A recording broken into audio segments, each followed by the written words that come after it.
One of the things the gospel writers teach us about Jesus is not just his death and resurrection. As we always say here, Jesus did not go around saying, believe that I will suffer, die, and be raised from the dead, and you will be saved. Jesus did not say that. He obviously did not say, the gospel is my death and resurrection.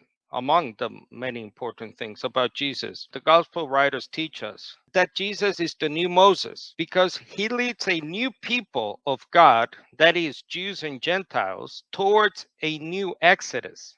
So, throughout the gospels, we see a contrast made between the new covenant ministry of Jesus, as I call it, with the old covenant ministry of Moses. And here's a classic example. John says that the law was given through Moses, but grace and truth came through Jesus, the Messiah. And then in other gospels like Luke 9:31, we see that Luke's record here of the transfiguration event where Jesus meets with Moses and the prophet Elijah, the apostles overhear Jesus talking with Moses and Elijah about his upcoming, as you see there translated by the NRSV, departure. But actually, the Greek word that Luke uses is exodus. And then Luke says, which he was about to accomplish, that is, bring to fulfillment at Jerusalem. So just as Moses led the Israelites out of slavery from Egypt, now Jesus, again the new Moses, will lead a new people towards a new exodus out of the slavery of sin and death, if you will, a spiritual exodus. Also note how Jesus chose to have his last Passover meal to mark the start of the new covenant communion service by declaring in Luke 22:20 that this cup that is poured out for you is the new covenant in my blood. Think about this. The apostles sitting there must have been reminded of the words of Moses, the great man himself, back in Exodus 24, verse 8. And this was the event where Moses ratified or gave the stamp of approval, if you will, to the old covenant given at the Mount Sinai event.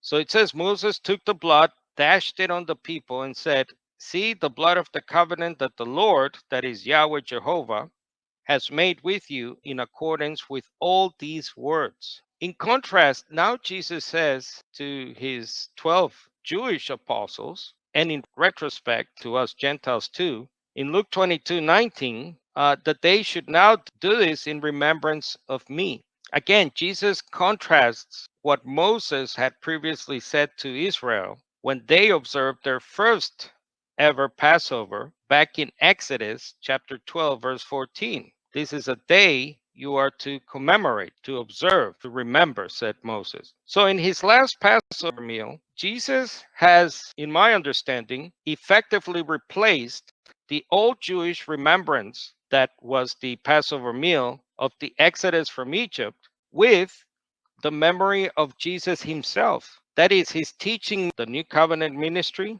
and sacrifice for the whole world.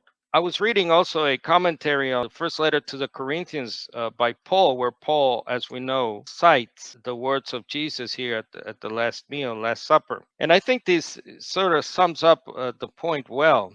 The words, this cup is the new covenant in my blood, should be understood to provide the theological significance of the cup.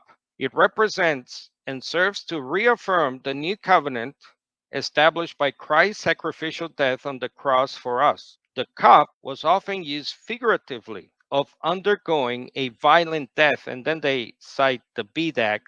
Jesus' statement that the cup is the new covenant in my blood uses together the language of Jeremiah 31, verse 31, a new covenant, and Exodus 24, verse 8, this is the blood of the covenant that the Lord, that is Yahweh Jehovah God, has made with you, as we previously read. The latter text refers to the establishment of the covenant at Sinai, while the former consists of God's promise to establish a new covenant in the time of post exilic restoration. By fusing the two texts together, Jesus interprets his impending death as the sacrifice that establishes the new covenant associated with the second Exodus.